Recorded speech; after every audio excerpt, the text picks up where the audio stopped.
Are you still dating two different guys? Okay. All right. Oh, okay. That's good. That's good. Well, I'm glad you called. I wish I could tell Elizabeth you called. You know what I did? I typed up a letter in big print, and I sent it to Phil to read to her and show to her if she might be able to see it. So I think that's the only way I can handle it.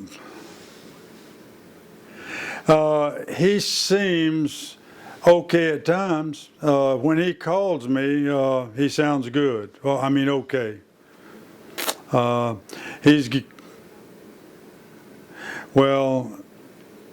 yeah, anyway, he feels a lot better since he got the VA pension, and yeah, he got it. It's $989 a month, and that helps, Elizabeth. Yeah, it helps keep from depleting hers to nothing. Because they're going to spend everything that's in that house and everything if they keep going. Yeah. Well, I think she's just starting to get big.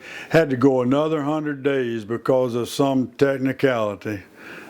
These insurance companies, they've got all kinds of gimmicks in there to keep from paying you. Yeah, Bill told me that he's about the same, so that's good.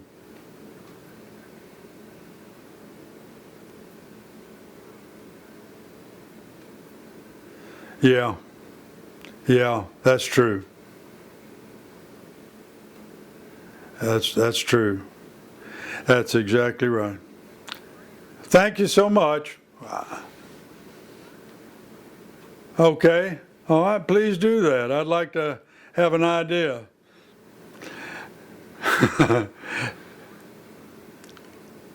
Hello and goodbye, boys. Bye. Okay.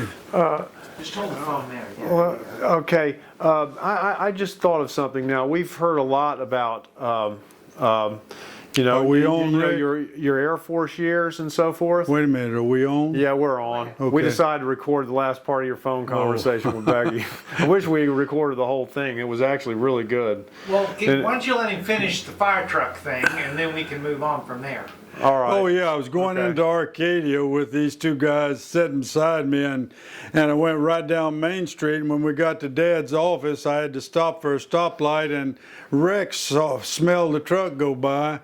He ran and jumped on the back and slid right up to the window, and this Bill Crosman said, "God, there's a big dog on the back of this truck."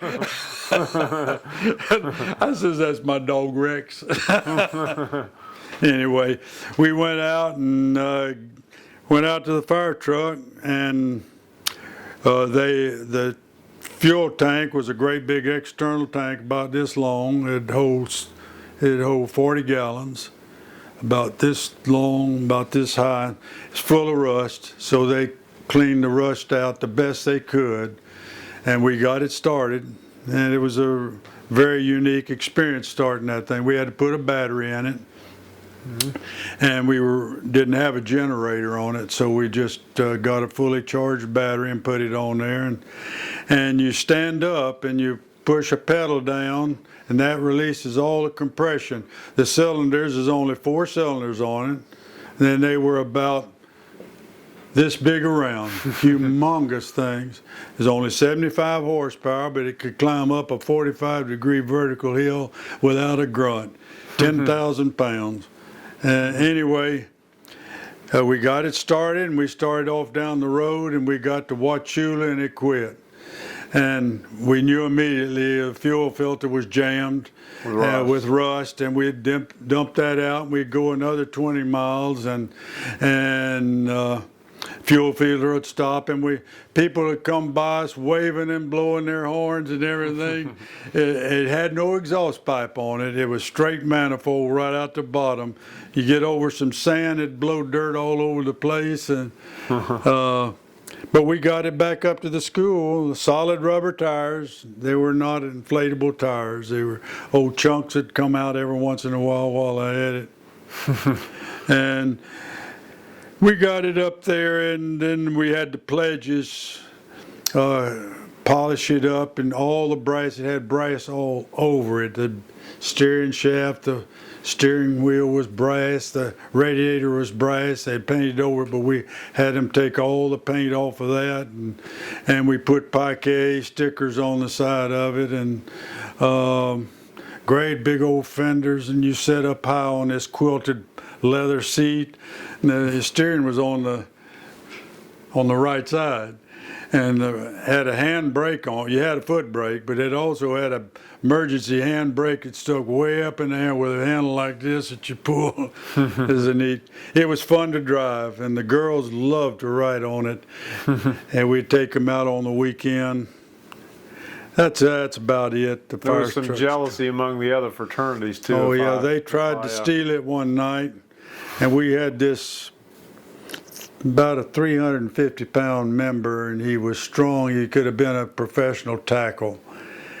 And we got word, one of the girls from a sorority said, we saw them going down there and they got your truck. They're going to push it down the hill into the lake. And it was the SAEs.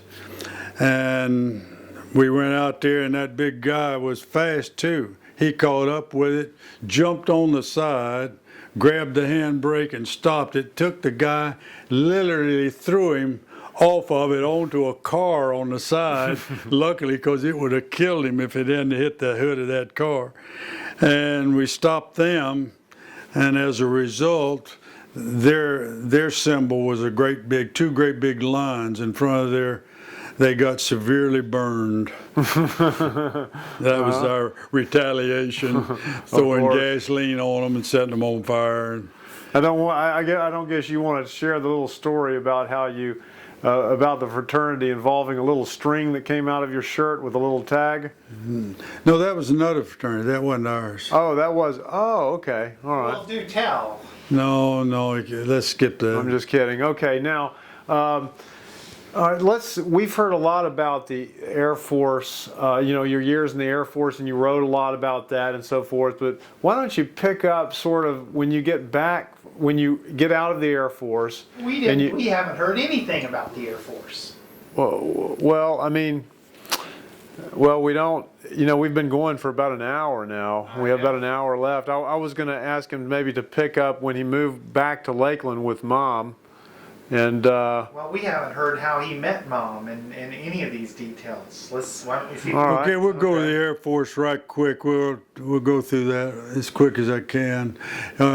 I've told you the story about the Navy taking the direct commission course, and I passed it by some miracle of fate because I really was guessing at probably half of the questions in there and answered enough of them to pass the direct commission, but they didn't call me in. They did not have a vacancy, thank goodness, because I would have never been a good naval officer.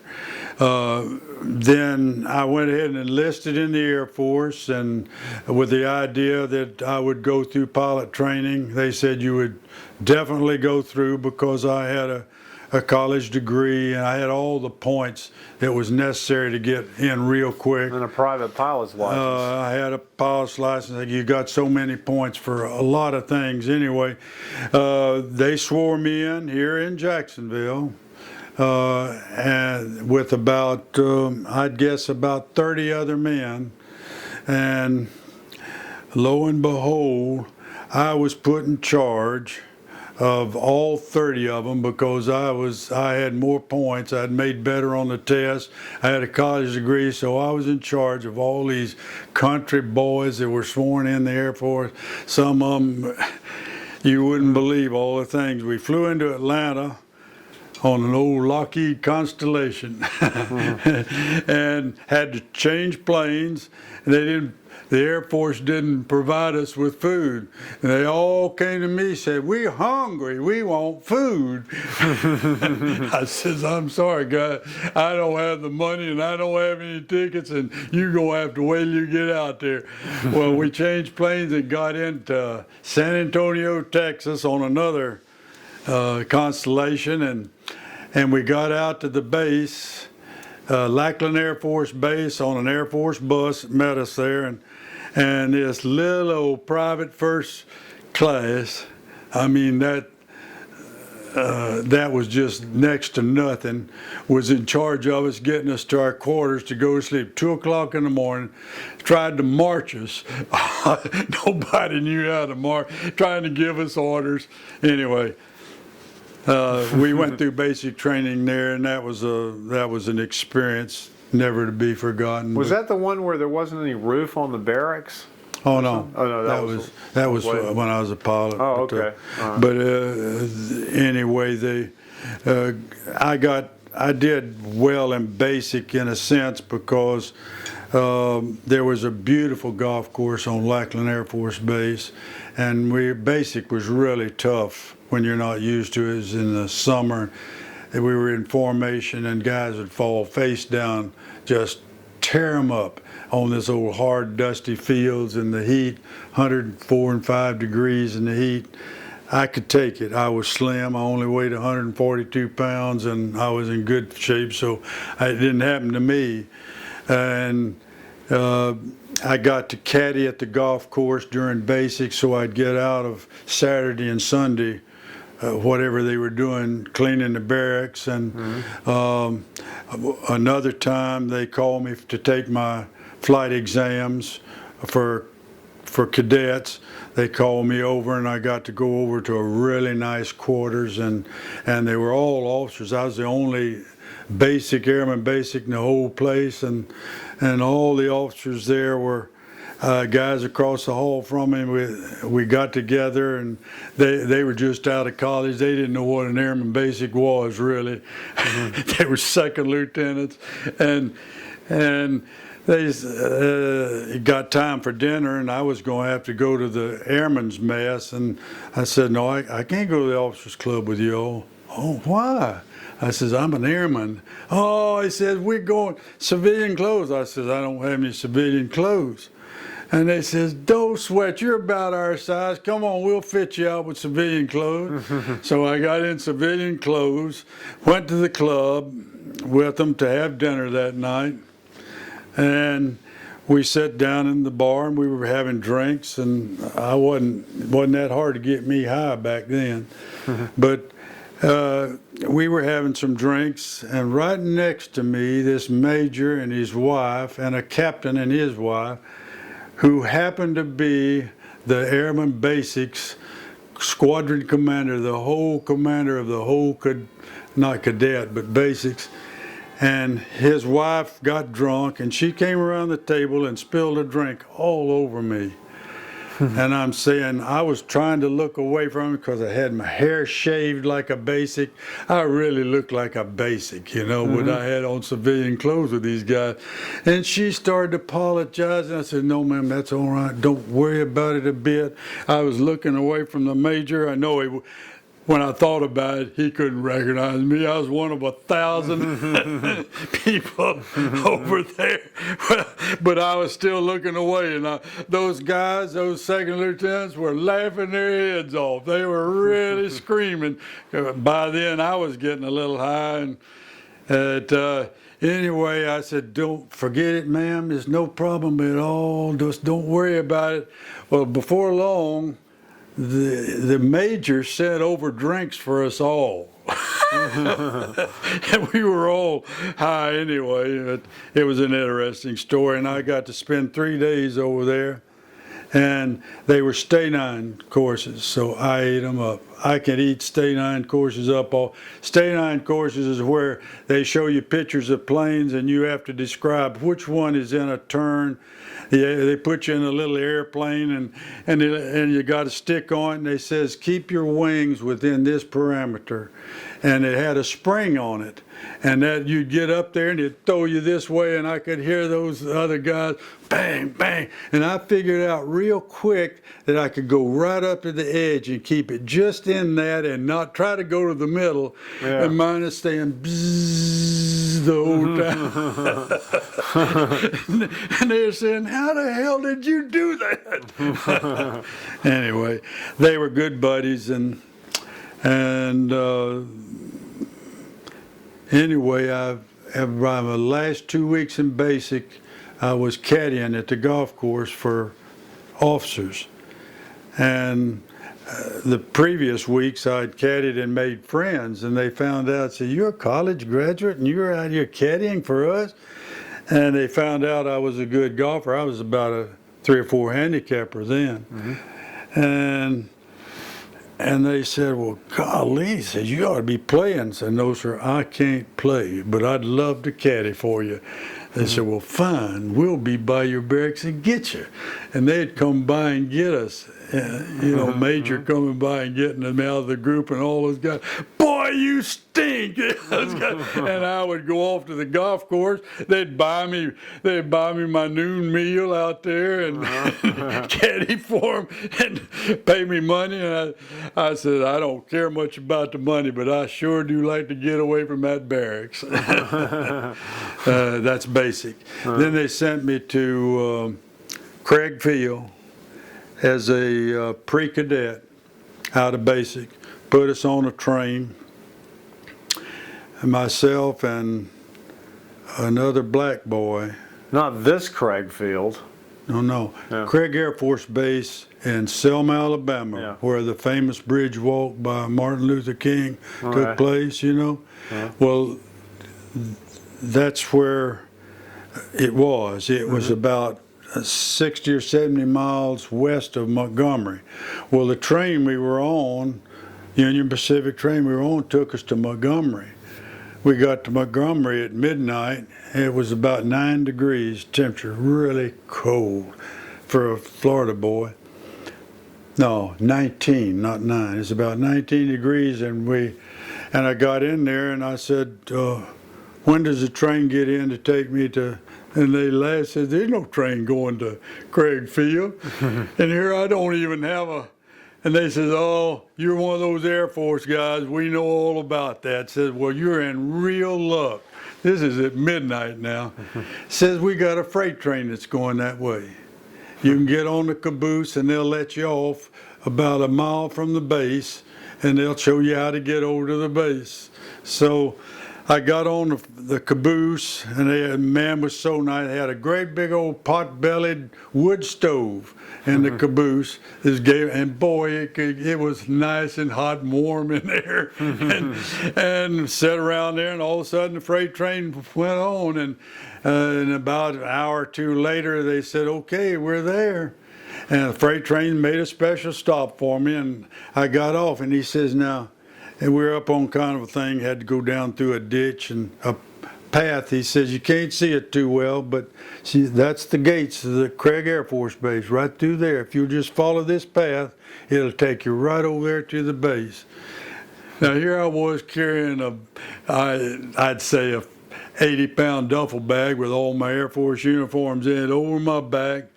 And here I was walking through there. If you think a newly enlisted person just out of basic was not worried about where am I going and why.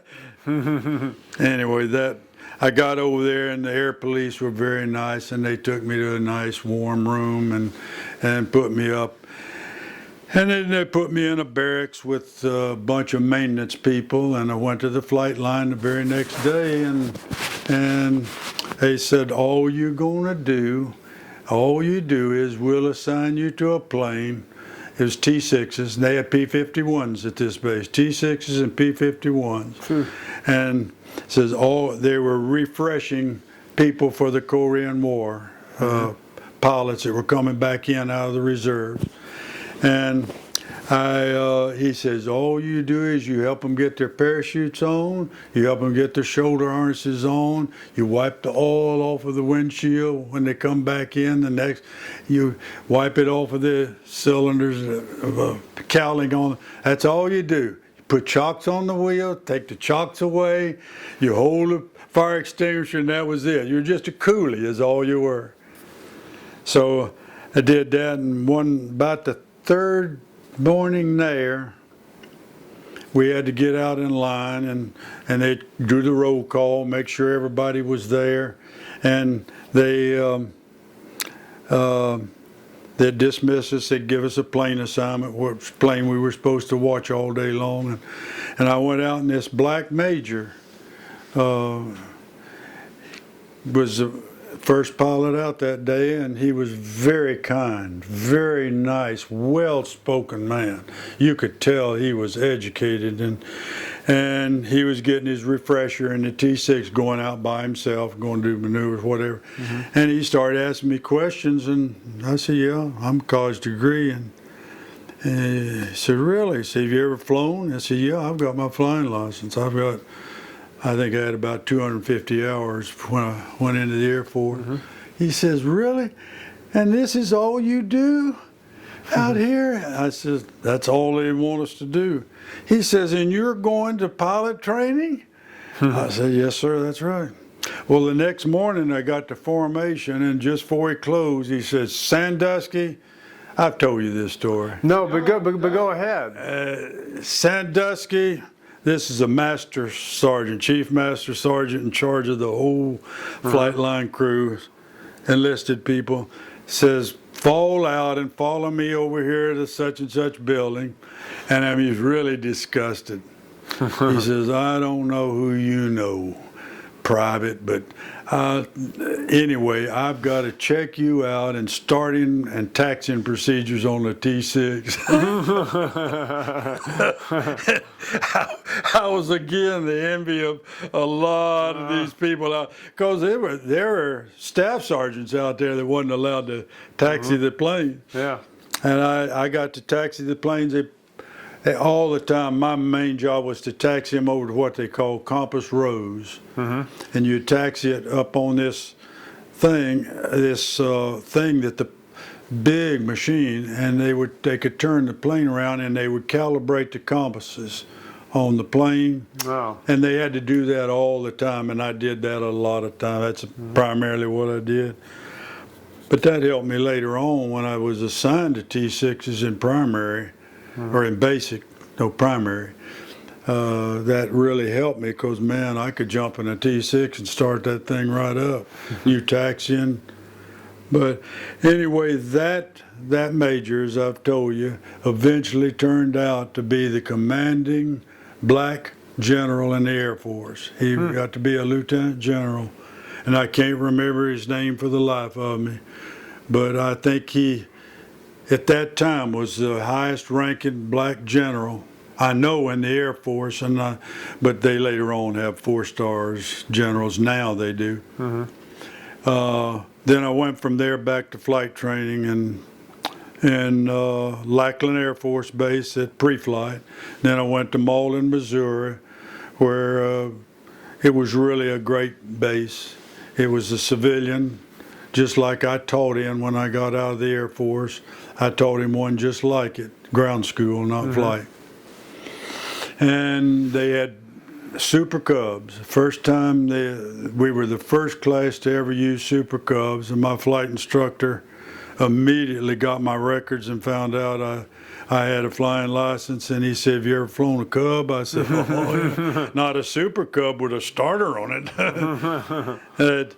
He checked me out immediately. I think I had about 2 or 3 hours just to get familiar with the Super Cub and the area. Mm-hmm. And then they started every morning, my flying would be taking an airplane over to the auxiliary fields for the other guys to use, and until we got in the T6s, we had to spend 25 hours in it, but I got my time flying it back and forth to the auxiliary fields for them.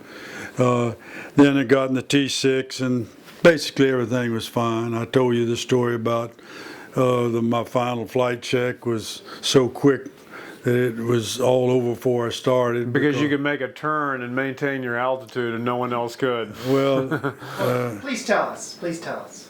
well, it got to the final flight check. We had a night check. This was a final day check.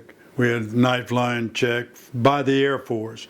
And they were usually first lieutenants that had come back from combat and were just doing that to finish out their career, I guess. But this first lieutenant was responsible for signing me off to go to jets, really. And so I got out there. Of course, you're nervous, you know.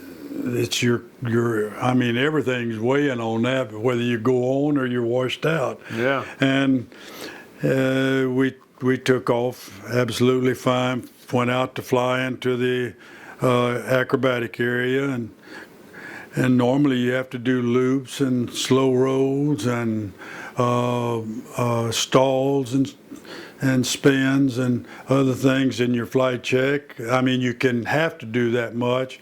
He took me up, and the first thing he wanted me to do was a steep 360-degree turn. And okay, you know, and you've got your altimeter, and there's a needle there, and you put it right on the needle, and that needle never ever left the stop needle. I kept all the way around. He says, "Okay, head back to the field." That was it. I thought I'd washed out. I thought I'd done something that wasn't right. And as it turned out, he said that's the first person that's ever done a 360, steep 360 and kept the needle in there. They usually allow you a couple of 300 feet up or down. Then we were going, that's when I met your mother, when I was at Malden. There's three classes. There's a lower, middle class, and upper class. And as soon as we got to be middle classmen, we didn't have to do any hazing. There was no hazing whatsoever. Well, there wasn't much in flight training anyway, but there was some. And so I got weekend pass. And my first weekend pass, I went to Nashville. Had to go across the ferry in the Mississippi River to get to Paris, Tennessee, and over to Nashville. And that's when Catherine fixed me up with your mother for a date. And it just progressed on, sort of. And then, What was your impression when you first met Mom? we got along very good, very good. She's very straight, you know, and she was treated very well by Aunt Dee. And we talked. We got along very well, obviously. Yeah. And then that was it. And then I got one more pass to go to Nashville as an upperclassman. And so I went back over there, and I think I was able to spend 2 nights there then. They let me off on Friday, I think. We flew in the morning or something I can't remember. But anyway, we dated again, and I think I went to church before I left to go back to the base. We had to be back by 10 o'clock at night. Then when I moved to Greenville Air Force Base, just further south down the Mississippi River, I was able to go to Nashville and to Arcadia. No, I may not have even gone to Arcadia. We didn't have much time. You spent 6 months at each base. And then I went to Greenville, and I went back to Nashville a couple of times during my stay in Greenville. It's very intense. The training is very intense in those bases because they were jamming a lot of flying into your belly in those bases. You started out there in T-28s, which was a very hot airplane compared to the T-6. It was retractable gear, and it'd do about, I think, around 220. It was a really fast airplane. 220 knots. We were into knots then, and it was a hard transition for me. It was really hard. Formation, boy, that's where you got your introduction into formation flying and instrument flying. All we did in the T6 was fly in the back seat and practice turns under the hood and stuff like that. But boy, in the T28, you started making instrument approaches and under the hood in the back, and I really struggled with it. It was tough, but I passed it. Acrobatics, the T28, you had to spin it. Later on, they quit spinning them because they were notorious spinners. And but you could not stop a spin in less than 5 turns in a T28, so you had to be over 10,000 feet to spin one. Anyway, T28s, I had a terrible flight instructor. He was an arrogant, unhappy individual that was fighting with his wife, and he took it out on us, and it was tough.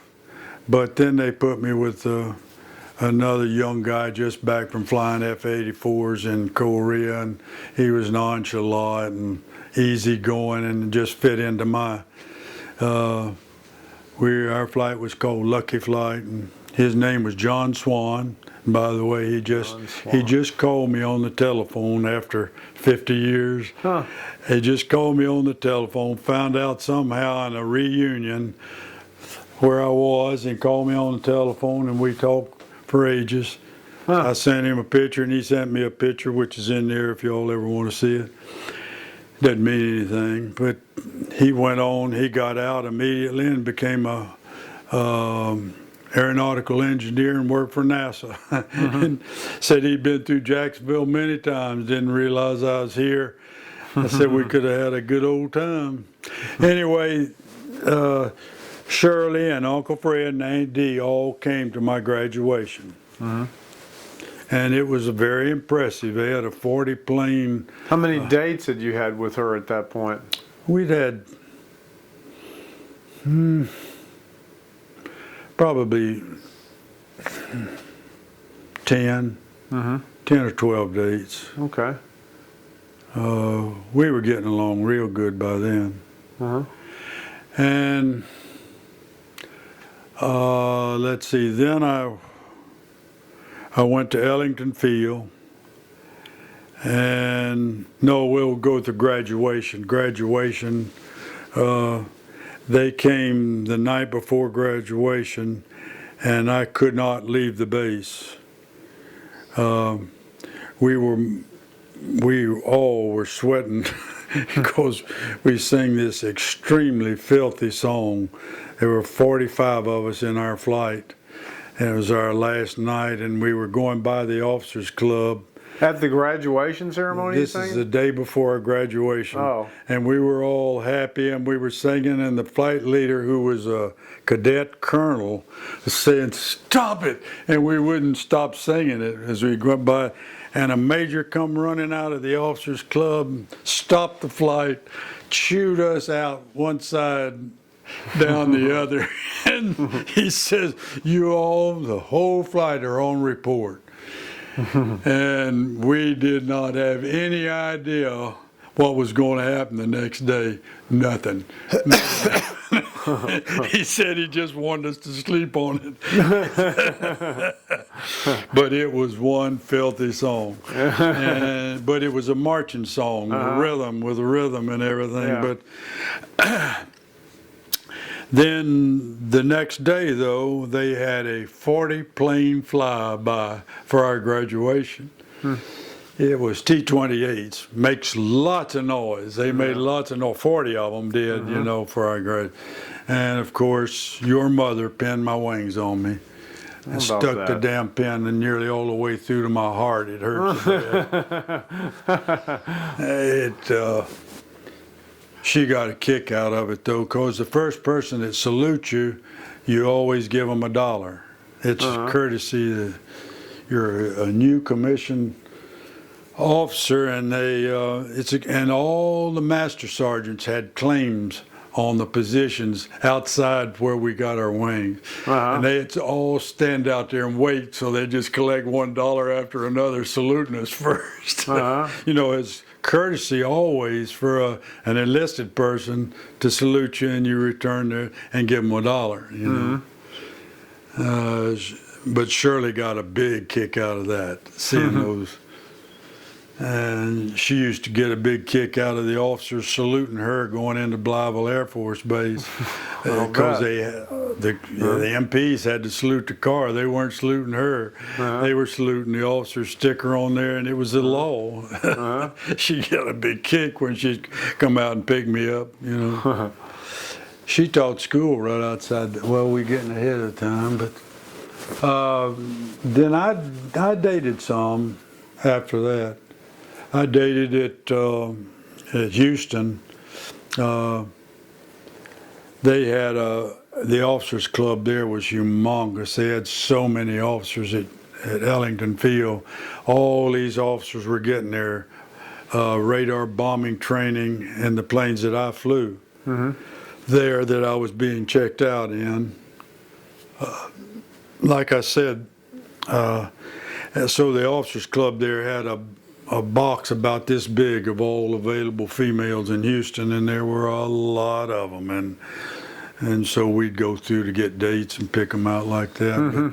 But the planes, though, it was really a strange thing to go from jets. Luckily, I had propeller training in the T-28 and the T-6 radial engine, and knew how hard they were to start sometimes, but this was a big engine in the Convair 440s that we flew, and it was a pretty complicated plane for the time. So at this point, you had made the decision to go into multi-engines instead of fighters? What they were doing is they did not have I had a fighter pilot AFSC, 1124Q was what it was called, and I did not really go in for the acrobatics and jets and all that stuff, and I was really not hot for fighter pilot training, to be very frank. So they had 6 openings for multi-engine at Ellington Field, and my instructor, whom I like very much, put me down and really ranked me high to get it. Give me whatever I wanted. And so I got one of the 6 positions there. And luckily, 3 of those positions, unbeknownst to me at the time, were to be reassigned to B-26s at Hill Air Force Base. Vacancies there, 1 in each bomb squadron.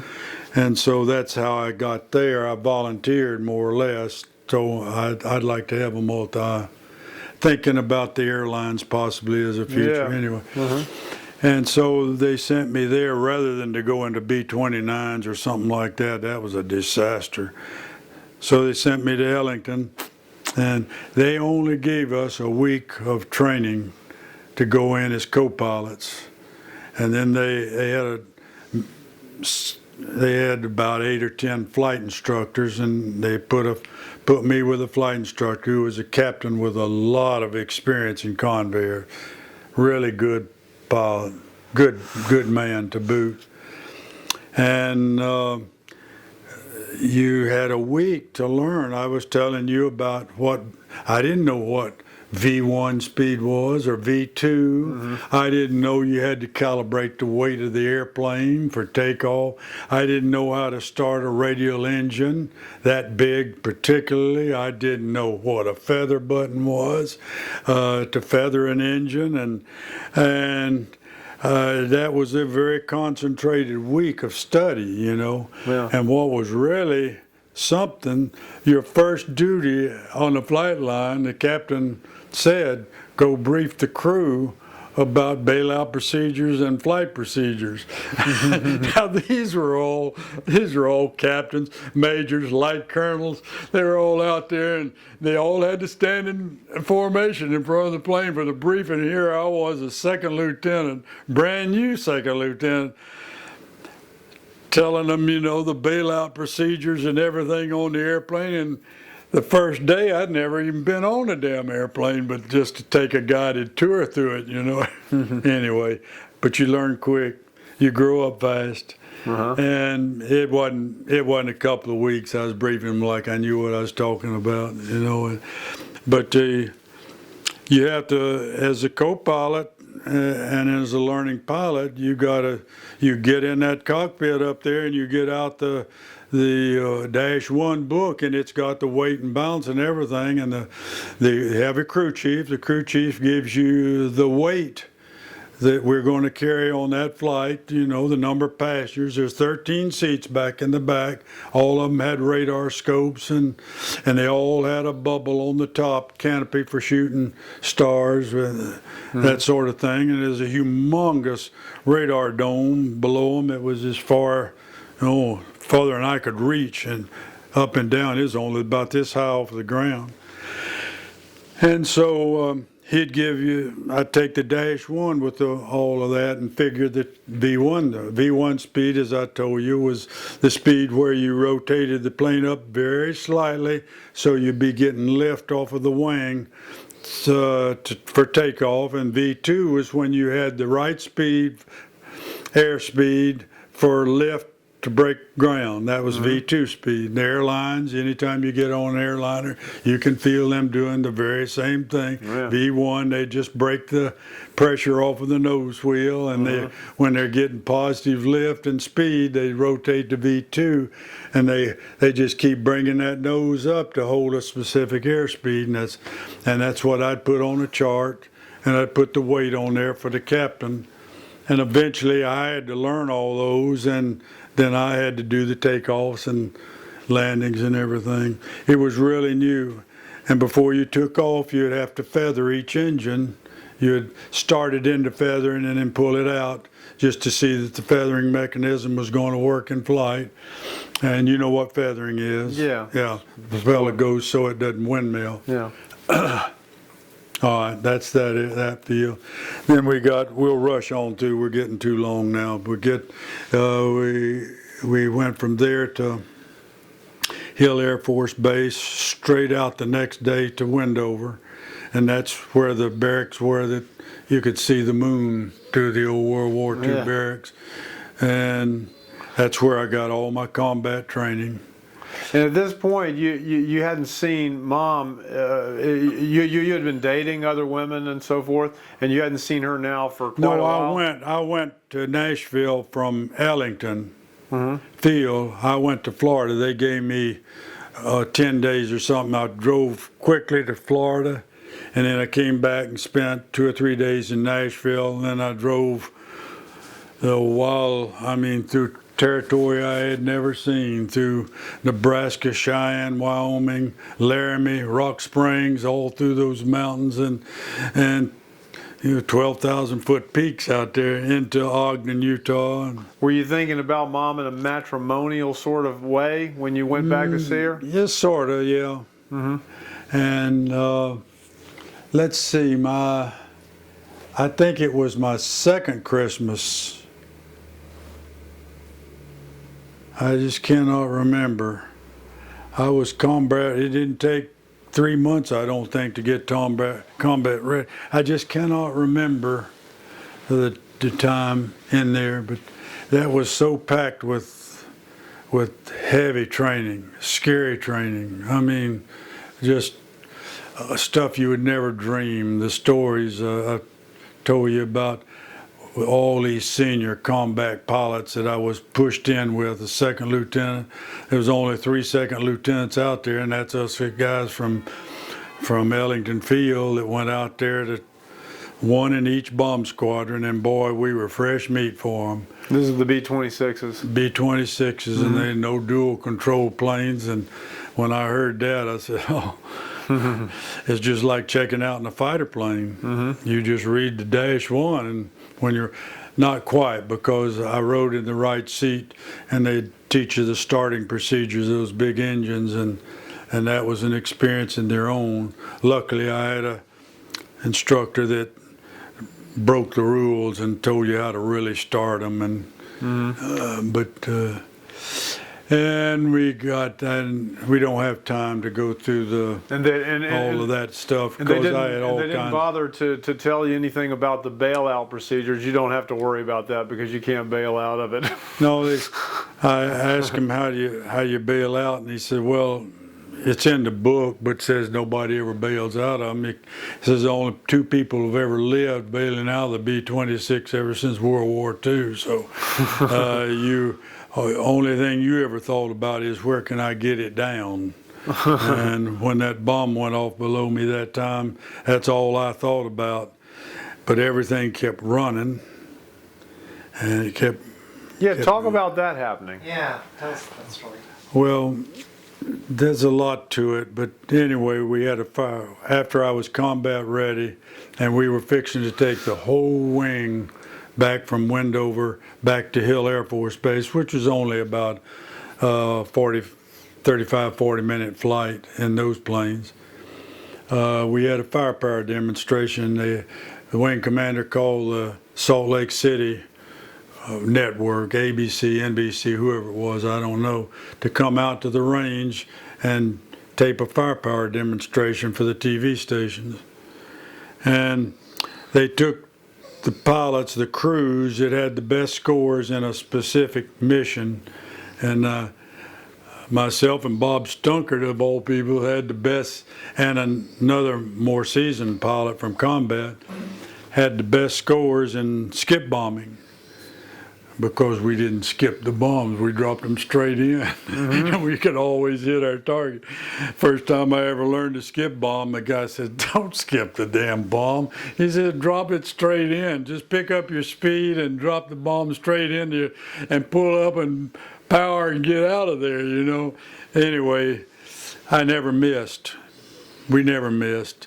But anyway, the procedure was, especially, they had high angle bombing run. 3 planes at high angle bombing, 3 angles at low angle bombing, 3 planes skip bombing, 3 planes with napalm, 3 planes shooting 50s, all 8. That's what I always wanted to do, but they never would load all 8 guns because it would just demolish a target. Anyway, we were skip bombing, and you go outside the range to an IP, that's initial point, and you'd circle there till the range officer called you in. And we took off proportionate to, and right behind us was the high angle bombing group. Well, the high angle bombing group took off, I think it was about 10 minutes after us.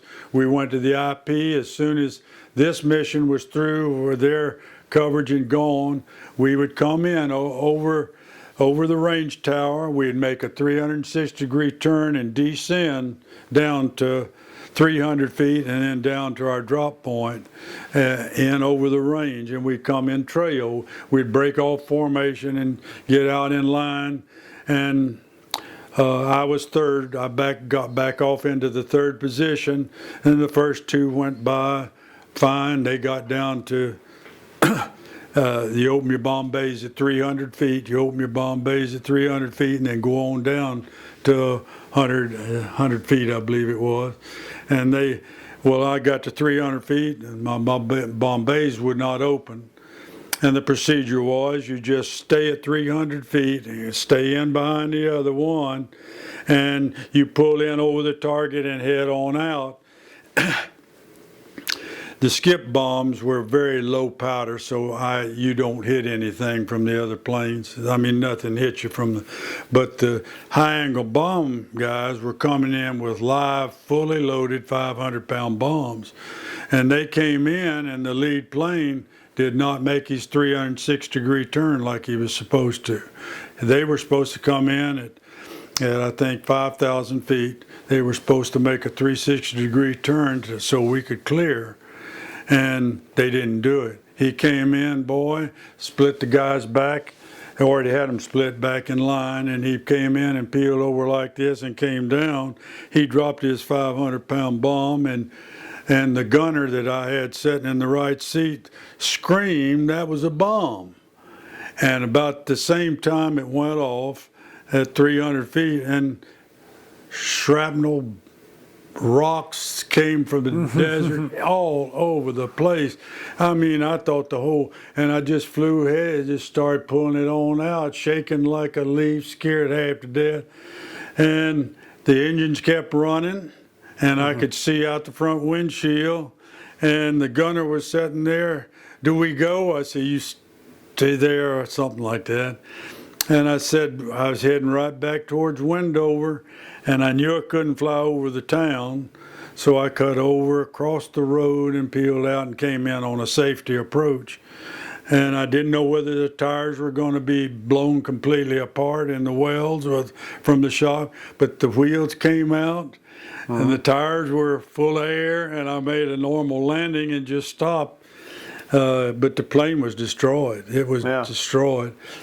But that was not the worst experience I ever had, but that goes too far. Anyway. Listen to me. Ethan's very interested in this. He wants to fly. What was the worst experience?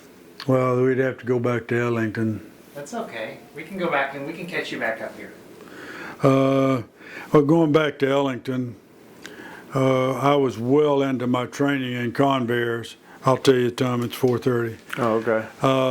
We were into night flying, and we were fixing to head out to Tampa, Florida, on a cross-water mission. They were going to shoot the stars that night and navigate to Tampa over water.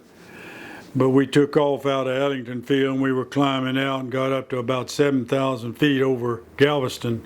Phil knows where all this is. Over Galveston, Texas, and we were about 7,000 feet, and the navigator instructor instructor came running and grabbed my shoulder and jerked me around, and he said, we're on fire. And I looked around at him, and then I could see the sparks coming out of the engine, out of the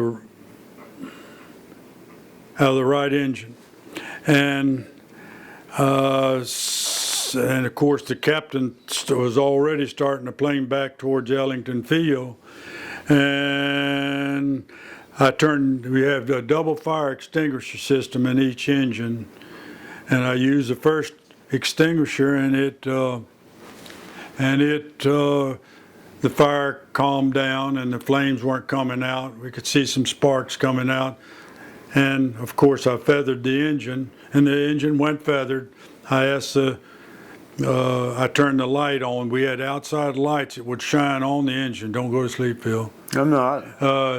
It would shine on the outside engines, and he said it's feathered.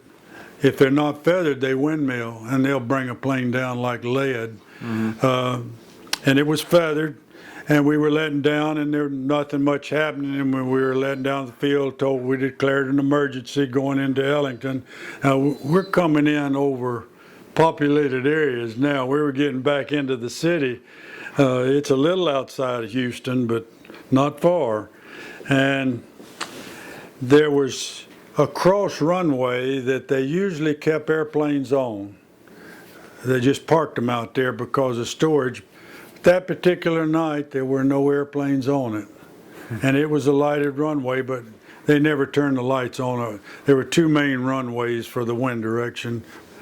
And we were going down, we were descending with one engine, and we got down to 2,000 feet, and the fire came on again. I mean, it started blaring again, and I turned on the second extinguisher. We were still quite a few miles out, but we were on the downwind leg to the runway they assigned us for the emergency. And we, all of a sudden, he says, I can't hold the altitude. He says, I think the feathered engine's going unfeathered. And so, boy, I jumped out of my seat real quick, went back there, and it was unfeathered. It was windmilling. And got back in my seat real quick, and I said, it's windmilling. He says, okay, call the tower and tell them we're going in. I said, we'll never make it. And by this time, the field was right over here like this, and we were coming. The runway we were going to land on was, well, let's see, it was sort of this way, and this other runway was across this way. So I called the tower and I said, we can't make the runway we're going in. And he says, wait a minute, the controller said, there's no airplanes on runway such and such. I'm turning the lights on right now. And so dropping down, we were losing altitude tremendously fast. He kind of came off on the good engine enough for us to turn, and we turned down and lined up, and then he says, help me hold the rudder. And because I'm coming on with as much power as I can to get us up to that runway. And boy, when he came in, boy, both of us were pushed in on that rudder to hold the torque, and it was all we could do, and we hit 200 feet short of the concrete runway on a sort of a lime rock. You see, the twin engine plane is right.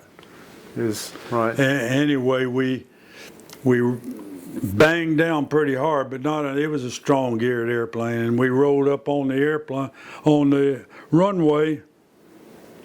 And that was it. Boy, we were all seconds from, if it hadn't been for that controller, and there were no planes on it that particular night. Yeah. They had a lot of planes, I think, out on cross countries. It was Saturday night. We were making up some mission or something. But that was the closest that I ever came. But it was a good experience in a way.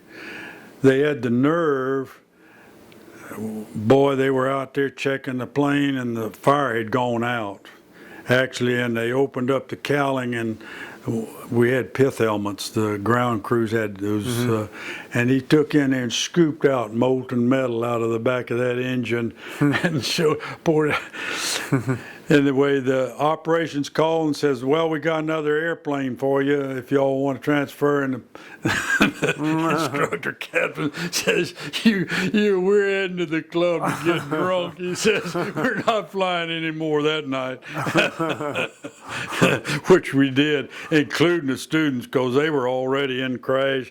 They already had their heads on the table, on the pillows, and ready for a crash landing. What about you belly landed a jet? That was come down. That turned out that was not as much of a thing. You were congratulated though for making a really good crash landing. Well, they flew the airplane the next day, so that's how elementary that was. They had to put a new canopy on it because I blew the canopy. The worst in that, it could have been terrible, was that I was a T-33 test pilot, designated test pilot for our wing, and they had just gone through a major overhaul, which they did very regularly. We had 8 T-33 jets for instrument training, formation training for the B-57s. And they had just done a major, which meant they'd pulled the engine, really went into the whole airplane, so it was a real test flight. And they had lead bags, shot bags, and I'll have to guess, we'll say 12 lead shot bags, about this big, that they put in the front of a T-33 and strapped them in. And it took the place of 250 caliber machine guns that they never put in, but in case we ever had to use them for combat, they designed them and made them that way, and they stayed. But they always took them out when they did an overhaul and put them in the side of the hangar. Well, they had 2 planes in there for major overhaul. They took all the lead bags and put them in the front of mine. And it's right out in the front of the one. And when I looked in the cowling, I just saw the lead bag, shut the cowling back down, checked the wiring and what have you that I was supposed to check. And then I did all the other tests, started up front of the runway. And we had 12,000-foot runways at Blytheville, Arkansas. They built those runways to take the B-58 bomber, which never materialized, but the B-58 required 12,000 feet of runway to be safe, but they never came. We took the base first.